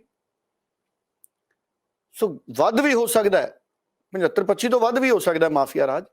ਇਨਵੈਸਟੀਗੇਟ ਨਹੀਂ ਕਿਸੇ ਨੇ ਕੀਤਾ, ਨਵਜੋਤ ਸਿੰਘ ਸਿੱਧੂ ਨੂੰ ਝੂਠਾ ਪਾਉਂਦੇ ਸੀ। ਉਹ ਸੱਚਾ ਸੀ ਨਵਜੋਤ ਸਿੰਘ ਸਿੱਧੂ, ਉਹ ਅੱਜ ਵੀ ਸੱਚਾ ਹੈ। ਪਰ ਉਹ ਗੱਲਾਂ ਹੁਣ ਲੋਕ ਮੰਨਣ ਲੱਗ ਗਏ ਵੀ ਨਵਜੋਤ ਸਿੰਘ ਸਿੱਧੂ ਗੱਲ ਤਾਂ ਸੱਚੀ ਕਰਦਾ ਸੀ, ਬੰਦਾ ਤਾਂ ਇਮਾਨਦਾਰ ਹੈ। ਔਰ ਹੁਣ ਤੁਸੀਂ ਦੇਖੋ, ਰੋਜ਼ ਕਰਪਸ਼ਨ ਦੀਆਂ ਪਰਤਾਂ ਖੁੱਲਦੀਆਂ ਨੇ। ਸੋ ਇਸ ਕਰਕੇ ਨਵਜੋਤ ਸਿੰਘ ਸਿੱਧੂ ਉਹਨਾਂ ਦੀ ਜਿਹੜੀ ਕਮੀ ਹੈ ਸਿਆਸਤ 'ਚ, ਉਹ ਇਸ ਕਰਕੇ ਮਹਿਸੂਸ ਹੋ ਰਹੀ ਹੈ ਵੀ ਮੁੱਦੇ ਜੋ ਨਵਜੋਤ ਸਿੰਘ ਸਿੱਧੂ ਇੱਕ ਮੁੱਦਿਆਂ ਨੂੰ ਅਹਿਮੀਅਤ ਵਾਲੇ ਮੁੱਦੇ ਬਣਾ ਦਿੰਦੇ ਸੀ, ਉਹਦੀ ਲੋੜ ਹੈ। ਹੁਣ ਪੰਜਾਬ 'ਚ ਬਹੁਤ ਸਾਰੇ ਸਾਡੇ ਕੋਲੇ ਇਸ਼ੂਜ਼ ਨੇ, ਸਾਡੇ ਕੋਲੇ ਬਹੁਤ ਸਾਰੇ ਮੁੱਦੇ ਨੇ ਸਾਡੇ ਸਾਹਮਣੇ, ਲੇਕਿਨ ਵਿਰੋਧੀ ਲੀਡਰ ਉਸ ਤਰ੍ਹਾਂ ਨਾਲ ਐਡਰੈਸ ਨਹੀਂ ਕਰ ਪਾ ਰਹੇ। ਨਵਜੋਤ ਸਿੰਘ ਸਿੱਧੂ ਕੋਈ ਟਵੀਟ ਵੀ ਕਰਦਾ ਸੀ ਤੇ ਉਹ ਬਹੁਤ ਵੱਡੀ ਡਿਬੇਟ ਦਾ ਇਸ਼ੂ ਬਣ ਜਾਂਦਾ ਸੀ। ਚਲੋ ਕੋਈ ਗੱਲ ਨਹੀਂ ਹਰਜੋਤ ਜੀ, ਅੱਜ 19 ਤਰੀਕ ਹੋ ਗਈ, अब बस 3 महीने हो गए पूरे ते समा निकल रहा ते सजा पूरी करके जो नवजोत सिंह सिद्धू आउणगे ते फिर मुद्दों की लड़ाई शुरू करनगे। मैनूं लगदा है, पूर्ण भरोसा मैनूं इस गल दा, उन्हां दी लगन जो मैं पिछले समय आपां सारिआं ने देखी है समझी है। हुण मनीष तिवाड़ी उन्हां नूं अज फिर मिलन जा रहे ने, ये रिपोर्टां मेरे कोले ने, बाकी जदों मिलन चले जाणगे उस तो बाद स्पष्ट होएगा। पर मैनूं ये लगदा है कि मनीष तिवाड़ी भी एक पंजाब पक्षी लीडर ने, पंजाब दे हक की सोच रखने वाले लीडर ने, और लुधियाना तो मैंबर पार्लीमेंट रहे ने पहला, हुण श्री आनंदपुर साहब तो मैंबर पार्लीमेंट ने, और पार्लीमेंट दे विच बहुत मसलियां ते उन्होंने अपनी आवाज़ बुलंद की है। नवजोत सिंह सिद्धू होना दे, नवजोत सिंह सिद्धू दे पिता जी और मनीष तिवाड़ी दे पिता दोने आपस च दोस्त रहे ने, और मनीष तिवाड़ी बड़े सीनियर वकील ने, सुप्रीम कोर्ट के सानू पता है, मैंबर पार्लीमेंट ने, साबका सूचना ते प्रसारण मंत्री रहे ने, डॉक्टर मनमोहन सिंह दे बहुत नेड़े रहे ने मनीष तिवाड़ी, हुण भी डॉक्टर मनमोहन सिंह दे नाल वो अपना राबता बना के रखते हैं। सो डॉक्टर मनमोहन सिंह तो मनीष तिवाड़ी उन्होंने भी बहुत कुछ सीखा, और मैं मनीष तिवाड़ी उन्होंने भी पत्रकार मानता, क्योंकि बहुत आर्टिकल वगैरह वो लिखते रहते हैं अखबारों के विच, देश की सियासत और स्टेट की सियासत अक्सर वो लिखते रहते हैं। पर हुण क्योंकि नवजोत सिंह सिद्धू दे नाल कई मामलों के विच उन्हां दी जिहड़ी ਪੋਲੀਟੀਕਲ ਸਾਂਝ ਹੈ ਉਹ ਇੱਕ ਮੁੱਦਿਆਂ ਤੇ ਹੈ। ਮਨੀਸ਼ ਤਿਵਾੜੀ ਵੀ ਬਹੁਤ ਇਮਾਨਦਾਰੀ ਦੇ ਨਾਲ ਸਟੇਟ ਦੇ ਲਈ, ਪੰਜਾਬ ਦੇ ਲਈ ਕੰਮ ਕਰਦੇ ਰਹੇ ਨੇ। ਸੋ ਹੁਣ ਅੱਜ ਫੇਰ ਉਹ ਮੁਲਾਕਾਤ ਕਰਨ ਚੱਲੇ ਨੇ। ਮੈਨੂੰ ਲੱਗਦਾ ਕਈ ਵਾਰੀ ਜਿਹੜੇ ਦੋਸਤ ਹੁੰਦੇ ਨੇ ਉਹਨਾਂ ਨੂੰ ਕਈ ਵਾਰੀ ਉਹਨਾਂ ਬਿਨਾਂ ਜੀ ਨਹੀਂ ਲੱਗਦਾ। ਜਦੋਂ ਕੋਈ ਮਾੜੇ ਸਮੇਂ 'ਚ ਹੋਵੇ ਤੇ ਦੂਸਰੇ ਦੋਸਤ ਦੀ ਕੋਸ਼ਿਸ਼ ਹੁੰਦੀ ਹੈ ਕਿ ਚਲੋ ਜਿੰਨਾ ਸੰਭਵ ਹੋ ਸਕੇ ਮੈਂ ਉਹਨੂੰ ਮਿਲ ਕੇ ਆਵਾਂ, ਤੇ ਅੱਜ ਫੇਰ ਚੱਲੇ ਨੇ ਜੀ। ਸੋ ਜਦੋਂ ਮਿਲ ਕੇ ਆਉਣਗੇ ਮੈਂ ਜ਼ਰੂਰ ਮੈਂ ਵੀ ਉਹਨਾਂ ਤੋਂ ਪੁੱਛੂੰਗਾ ਵੀ ਕਿਸ ਤਰ੍ਹਾਂ ਦੀਆਂ ਗੱਲਾਂ ਬਾਤਾਂ ਹੋਈਆਂ, ਸਿਹਤ ਨਵਜੋਤ ਸਿੰਘ ਸਿੱਧੂ ਉਹਨਾਂ ਦੀ ਕਿਵੇਂ ਹੈ। ਉਂਝ ਹਰ ਸ਼ੁੱਕਰਵਾਰ ਮੁਲਾਕਾਤ ਉਹਨਾਂ ਨਾਲ ਹੁੰਦੀ ਹੈ ਔਰ ਪੰਜਾਬ ਦੇ ਕਈ ਲੀਡਰ ਨੇ ਜਿਹੜੇ ਉਹ ਨਵਜੋਤ ਸਿੰਘ ਸਿੱਧੂ ਉਹਨਾਂ ਦੇ ਨਾਲ ਮੁਲਾਕਾਤ ਕਰਦੇ ਨੇ। ਔਰ ਇਹ ਵੀ ਖਬਰਾਂ ਨੇ ਕਿ 1-2 ਲੀਡਰਾਂ ਨੂੰ ਨਵਜੋਤ ਸਿੰਘ ਸਿੱਧੂ ਜੀ ਮਿਲੇ ਨਹੀਂ। ਸੋ ਇਹ ਬੜੀ ਖੁਸ਼ੀ ਵਾਲੀ ਗੱਲ ਹੈ। ਸੋ ਕਿਉਂਕਿ ਜਿਨ੍ਹਾਂ ਨੂੰ ਨਹੀਂ ਮਿਲੇ ਉਹਨਾਂ ਦੇ ਪਿੱਛੇ ਕੋਈ ਨਾ ਕੋਈ ਕਾਰਨ ਹੋਣਾ ਹੈ, ਕਿਉਂਕਿ ਕਈ ਸਾਡੇ ਰਿਵਾਜ ਵੀ ਹੈ। ਸਾਡੇ ਕਈ ਵਾਰੀ ਜਿਹੜੇ ਪੋਲੀਟੀਕਲ ਕੁਝ ਕਿਰਦਾਰ, ਮੈਂ ਸਾਰੇ ਨਹੀਂ ਕਹਿੰਦਾ, ਉੱਦਾਂ ਤਾਂ ਸਿਆਸਤ ਬੜੀ ਸਨਮਾਨਜਨਕ ਜਿਹੜੀ ਹੈ ਸਿਆਸਤ ਹੈ ਜਿਹੜੀ ਉਹ ਸਾਡੇ ਸਮਾਜ 'ਚ ਬਹੁਤ ਸਨਮਾਨਜਨਕ ਭੂਮਿਕਾ ਹੈ ਸਿਆਸਤ ਦੀ। ਉਸਾਰੂ ਸਿਆਸਤ ਅਸੀਂ ਸਾਰੇ ਪਸੰਦ ਕਰਦੇ ਹਾਂ। ਦੇਖੋ ਅਟਲ ਬਿਹਾਰੀ ਵਾਜਪਾਈ ਸੀ ਜਾਂ ਡਾਕਟਰ ਮਨਮੋਹਨ ਸਿੰਘ ਸੀ, ਉਹਨਾਂ ਨੇ ਕਿੰਨੀ ਚੰਗੀ ਸਿਆਸਤ ਕੀਤੀ। ਸੋ ਕਈ ਫਿਰ ਵੀ ਸਾਡੇ ਲੀਡਰ ਇਹੋ ਜਿਹੇ ਨੇ ਕਿ ਉਹ ਤੁਸੀਂ ਉਹਨਾਂ ਨੂੰ ਦੇਖ ਵੀ ਰਹੇ ਹੁੰਦੇ ਹੋ ਹਰਜੋਤ ਜੀ ਕਿ ਉਹ ਤੁਰ ਕੇ ਜਾ ਰਹੇ ਨੇ ਲੀਡਰ, ਤੇ ਤੁਸੀਂ ਜਦੋਂ ਪਲਕ ਝਪਕਦੇ ਹੋ ਤੇ ਉਹਨਾਂ ਦਾ ਰੰਗ ਬਦਲ ਜਾਂਦਾ ਹੈ। ਸੋ ਕਈ ਲੀਡਰ ਨਵਜੋਤ ਸਿੰਘ ਸਿੱਧੂ ਦੇ ਨਾਲ ਪਿਛਲੇ ਸਮਿਆਂ 'ਚ ਨਾਲ ਚੱਲਦੇ ਉਹਨਾਂ ਦੇ ਰੰਗ ਕਈ ਵਾਰੀ ਬਦਲ ਗਏ ਤੇ ਉਹ ਨਵਜੋਤ ਸਿੰਘ ਸਿੱਧੂ ਜੀ ਫਿਰ ਉਹ ਦੁਚਿੱਤੀ 'ਚ ਪੈ ਜਾਂਦੇ ਕਈ ਵਾਰੀ ਵੀ ਥੋੜੀ ਦੇਰ ਪਹਿਲਾਂ ਤਾਂ ਇਹ ਲੀਡਰ ਇਸ ਪੋਲੀਟੀਕਲ ਕਲਰ ਦਾ ਸੀ, ਭਾਈ ਇਹਦਾ ਰੰਗ ਕਿਵੇਂ ਬਦਲ ਗਿਆ। ਫਿਰ ਉਹ ਇਹੋ ਜਿਹੇ ਲੋਕਾਂ ਨੂੰ ਮਿਲਦੇ ਨਹੀਂ ਜਿਹੜੇ ਰੰਗ ਬਹੁਤ ਬਦਲਦੇ ਨੇ। ਸੋ ਬੜੀ ਚੰਗੀ ਗੱਲ ਹੈ। ਇੱਕੋ ਰੰਗ ਵਾਲੀਆਂ ਚੀਜ਼ਾਂ ਵੈਸੇ ਦੁਨੀਆ 'ਚ ਜੇ ਸੂਟ ਦਾ ਵੀ ਰੰਗ ਉੱਡ ਜੇ ਤੇ ਅਸੀਂ ਪਾਉਂਦੇ ਨਹੀਂ, ਅਸੀਂ ਕਹਿੰਦੇ ਆ ਭਾਈ ਇਹ ਫਿੱਕਾ ਪੈ ਗਿਆ। ਸੋ ਇਸ ਕਰਕੇ ਚਲੋ ਹਰੇਕ ਦੀ ਇੱਕ ਨਿੱਜੀ ਇਖਤਿਆਰ ਹੁੰਦਾ ਹਰੇਕ ਦਾ, ਕਿਸ ਨੂੰ ਮਿਲਣਾ ਹੈ ਕਿਸ ਨੂੰ ਨਹੀਂ ਮਿਲਣਾ। ਜੀ ਬਿਲਕੁਲ। ਤੇ ਡੱਲਾ ਜੀ ਅਖੀਰ ਵਿੱਚ ਕਿਉਂ ਨਾ ਕੱਲ ਦੇ ਦਿਨ ਦੇ ਜੋ ਖਾਸ ਸਿਆਸੀ ਬਿਆਨ ਰਹੇ ਨੇ ਉਹ ਵੀ ਦਰਸ਼ਕਾਂ ਨੂੰ ਜ਼ਰੂਰ ਸੁਣਾ ਦਿੰਦੇ ਆ, ਤਾਂ ਕਿ ਹਰ ਇੱਕ ਅਪਡੇਟ, ਹਰ ਇੱਕ ਸਿਆਸੀ ਬਿਆਨ ਵੀ ਅਸੀਂ ਆਪਣੇ ਪ੍ਰੋਗਰਾਮ ਦੇ ਜ਼ਰੀਏ ਦਰਸ਼ਕਾਂ ਤੱਕ ਪਹੁੰਚਾਉਂਦੇ ਰਹੀਏ। ਉਹ ਬਿਆਨ ਸੁਣਦੇ ਆ ਜਿਹੜੇ ਖਾਸ ਰਹੇ ਕੱਲ ਦੇ ਦਿਨ ਦੇ। ਦੇਖੋ ਅੱਜ ਟਰਾਂਸਪੋਰਟ ਦੇ ਜਿੰਨੇ ਵੀ ਜਿਹੜੀਆਂ ਯੂਨੀਅਨ ਸੀਗੀਆਂ, ਜਿਹੜੀਆਂ ਜਥੇਬੰਦੀਆਂ ਸੀ, ਅੱਜ ਉਹਨਾਂ ਦੇ ਸਾਰੇ ਨੁਮਾਇੰਦੇ ਆਏ ਸੀ। ਉਹਨਾਂ ਨੇ ਡਿਪਾਰਟਮੈਂਟ ਨਾਲ ਸੰਬੰਧਿਤ ਮੰਗਾਂ ਦੱਸੀਆਂ ਕਿ ਕੀ ਸਾਡੀਆਂ ਮੰਗਾਂ ਨੇਗੀਆਂ, ਔਰ ਉਹਨਾਂ 'ਚ ਬਹੁਤ ਸਾਰੇ ਕੱਚੇ ਕੰਮਾਂ ਦੀ ਵੀ ਗੱਲ ਸੀਗੀ ਔਰ ਡਿਪਾਰਟਮੈਂਟ ਦੇ ਵਿੱਚ ਆ ਰਹੀਆਂ ਦਰਪੇਸ਼ ਸਮੱਸਿਆਵਾਂ ਦੇ ਸੰਬੰਧ ਵਿੱਚ ਗੱਲ ਸੀ। ਉਹਨਾਂ ਸਾਰਿਆਂ ਨੂੰ ਸੁਣਿਆ ਗਿਆ ਔਰ ਉਹਨਾਂ ਦਾ ਸਾਰੇ ਜਿਹੜੇ ਸਾਡੇ ਅਫਸਰ ਸਾਹਿਬਾਨ ਸੀ ਉਹਨਾਂ ਨਾਲ ਜਿਹੜਾ ਹੈਗਾ ਗੱਲਬਾਤ ਵੀ ਕੀਤੀ ਗਈ ਹੈ। ਸਭ ਦਾ ਬਹੁਤ ਜਲਦੀ ਹੱਲ ਹੋ ਜਾਊਗਾ। ਦੇਖੋ ਇੱਕ ਤਾਂ ਉਹਨਾਂ ਦੀ ਸਭ ਤੋਂ ਵੱਡੀ ਮੰਗ ਸੀਗੀ ਕਿ ਅਸੀਂ ਕੱਚੇ ਕਾਮੇ ਆਂਗੇ, ਸਾਨੂੰ ਪੱਕੇ ਕੀਤਾ ਜਾਵੇ। ਉਹ ਪਹਿਲਾਂ ਕੱਲ੍ਹ ਵੀ ਵਿਚਾਰੀ ਗਈ ਸੀ, ਅੱਜ ਦੁਬਾਰਾ ਵਿਚਾਰੀ ਗਈ ਆ। ਔਰ ਇਸ ਤੋਂ ਬਿਨਾਂ ਉਹਨਾਂ ਦੇ ਕੁਛ ਰੂਟਸ ਦਾ ਮਸਲਾ ਸੀਗਾ ਕਿ ਪ੍ਰਾਈਵੇਟ ਦੇ ਨਾਲ ਸਾਡੇ ਰੂਟ ਦਾ ਟਾਈਮ ਟੇਬਲ ਜਿਹੜਾ ਹੈਗਾ ਉਹ ਸੈੱਟ ਕਰਵਾਇਆ ਜਾਵੇ ਤਾਂ ਕਿ ਜਿਹੜਾ ਠੀਕ ਹੋ ਸਕੇ। ਕੁਛ ਜਿਹੜੇ ਕੰਮ ਹੈ ਉਹਨਾਂ ਦਾ ਸੀਗਾ ਕਿ ਜਿਹੜੇ ਕੋਈ ਨਾ ਕੋਈ ਜਿਨ੍ਹਾਂ ਨੇ ਐਮਬੈਜ਼ਲਮੈਂਟ ਕੀਤੀ ਆ ਉਹਨਾਂ ਨੂੰ ਛੱਡਿਆ ਜਾਵੇ। ਸੋ ਇੱਕ ਉਹਨਾਂ ਦਾ ਸੀ, ਇਹ ਵੀ ਇਸ਼ੂ ਸੀਗਾ। ਸੋ ਸਾਰੇ ਮਾਮਲਿਆਂ 'ਤੇ ਡਿਪਾਰਟਮੈਂਟ ਦੇ ਅਧਿਕਾਰੀਆਂ ਨੂੰ ਹਦਾਇਤ ਜਾਰੀ ਕੀਤੀ ਹੈ ਕਿ ਸਭ ਦਾ ਹੱਲ ਕੀਤਾ ਜਾਵੇ। ਹਾਂਜੀ ਨਹੀਂ ਉਹ ਇਹ ਕਹਿੰਦੇ ਸੀਗੇ ਕਿ ਕਿਲੋਮੀਟਰ ਸਕੀਮ ਜਿਹੜੀ ਆ ਉਹ ਬੰਦ ਕੀਤੀ ਜਾਵੇ, ਕਿਲੋਮੀਟਰ ਦੀ ਸਕੀਮ ਬੰਦ ਕਰਕੇ ਡਿਪਾਰਟਮੈਂਟ ਦੇ ਵਿੱਚ ਪਾਇਆ ਜਾਵੇ। ਸੋ ਬਹੁਤ ਸਾਰੀਆਂ ਗੱਲਾਂ ਡਿਪਾਰਟਮੈਂਟ ਨੇ ਦੇਖਣੀਆਂ ਨੇ ਕਿ ਵਿੱਤੀ ਘਾਟਾ ਕਿੱਥੇ ਪੈਣਾ ਗਾ, ਡਿਪਾਰਟਮੈਂਟ ਨੂੰ ਕਿਵੇਂ ਸਰਵਾਈਵ ਕਰਨਾ ਗਾ, ਕਿਉਂਕਿ ਨਵੀਂ ਸਰਕਾਰ ਬਣੀ ਹੈਗੀ ਔਰ ਤੁਹਾਨੂੰ ਵੀ ਸਭ ਨੂੰ ਪਤਾ ਗਾ ਕਿ ਪੰਜਾਬ ਦੇ ਉੱਤੇ ਬੜਾ ਵੱਡਾ ਵਿੱਤੀ ਬੋਝ ਆ, ਉਹ ਵੀ ਅਸੀਂ ਠੀਕ ਕਰਨਾ ਗਾ। ਸੋ ਸਾਰੀਆਂ ਗੱਲਾਂ ਠੀਕ ਕਰਾਂਗੇ। ਦੇਖੋ ਮੈਂ ਸਮਝਦਾ ਪੰਜਾਬ ਦੀ ਸ਼ਾਂਤੀ ਨੂੰ ਭੰਗ ਕਰਨ ਲਈ ਕੋਈ ਨਾ ਕੋਈ ਸਾਜ਼ਿਸ਼ ਜਿਹੜਾ ਵਿਅਕਤੀ ਰਚਦਾ ਗਾ, ਸੋ ਉਹਦੇ ਖਿਲਾਫ ਪੰਜਾਬ ਪੁਲਿਸ ਸਾਡਾ ਜਿਹੜਾ ਸੁਰੱਖਿਆ ਤੰਤਰ ਹੈਗਾ ਉਹ ਸਖਤ ਐਕਸ਼ਨ ਲੈ ਰਿਹਾ। ਕਿਸੇ ਵੀ ਵਿਅਕਤੀ ਨੂੰ ਬਖਸ਼ਿਆ ਨਹੀਂ ਜਾਊਗਾ ਜਿਹੜਾ ਪੰਜਾਬ ਦੀ ਸ਼ਾਂਤੀ ਭੰਗ ਕਰੂਗਾ। ਬਿੱਟਾ ਸਾਹਿਬ ਕੀ ਆਖਦੇ ਕੀ ਨਹੀਂ ਆਖਦੇ ਮੈਂ ਉਹਦੇ ਬਾਰੇ ਟਿੱਪਣੀ ਨਹੀਂ ਕਰਨੀ। ਦੇਸ਼ ਦਾ ਸੰਵਿਧਾਨ ਸਭ ਤੋਂ ਉੱਤੇ ਹੈ ਔਰ ਸੰਵਿਧਾਨ 'ਚ ਕੋਈ ਇਹੋ ਜਿਹੀ ਸਜ਼ਾ ਨਹੀਂ, ਕਾਨੂੰਨ 'ਚ ਕੋਈ ਇਹੋ ਜਿਹੀ ਸਜ਼ਾ ਨਹੀਂ ਕਿ ਤੁਸੀਂ 27 ਸਾਲ 30 ਸਾਲ ਕਿਸੇ ਨੂੰ ਜੇਲ੍ਹ 'ਚ ਰੱਖੋ, ਉਹ ਵੀ ਫਾਂਸੀ ਚੱਕੀ 'ਚ ਰੱਖੋ, 8x8 ਦੇ ਸੈੱਲ 'ਚ ਰੱਖੋ। ਔਰ ਮੈਨੂੰ ਦੇਖੋ ਹਰ ਚੀਜ਼ 'ਚ ਨਾ ਆਪਣਾ ਕੁਝ ਨਿਕਲ ਕੇ ਆਉਂਦਾ। ਸਰਕਾਰ ਨੇ ਤਾਂ ਧੱਕਾ ਕੀਤਾ ਕਿ ਇਹਨੂੰ ਜੇਲ੍ਹ ਭੇਜ ਦਿਓ, ਮਗਰ ਮੈਂ ਸਮਝਦਾ ਮੇਰਾ ਭਲਾ ਹੀ ਕਰਤਾ। ਜਿੱਥੇ ਉੱਥੇ ਜਾ ਕੇ ਮੈਨੂੰ ਰਾਜੋਆਣਾ ਸਾਹਿਬ ਨੂੰ ਮਿਲਣ ਦਾ ਮੌਕਾ ਮਿਲਿਆ, ਗੁਰੂ ਨਾਲ ਜੁੜਨ ਦਾ ਮੌਕਾ ਮਿਲਿਆ, ਕਿਉਂਕਿ ਜੁੜਨ ਦਾ ਇਸ ਤਰ੍ਹਾਂ ਕਿ ਇਹ ਨਹੀਂ ਕਿ ਬਾਹਰ ਨਹੀਂ ਜੁੜੇ ਸੀ, ਮਗਰ ਦੁਨੀਆਦਾਰੀ ਤੋਂ ਜਦ ਬੰਦਾ ਦੂਰ ਹੋਵੇ, ਇਕਾਂਤਵਾਸ ਤਰੀਕੇ 'ਚ ਹੋਵੇ ਤੇ ਮੌਕਾ ਮਿਲਦਾ ਹੋਰ ਪੱਖਾਂ ਨੂੰ ਵੀ ਸਮਝਣ ਦਾ।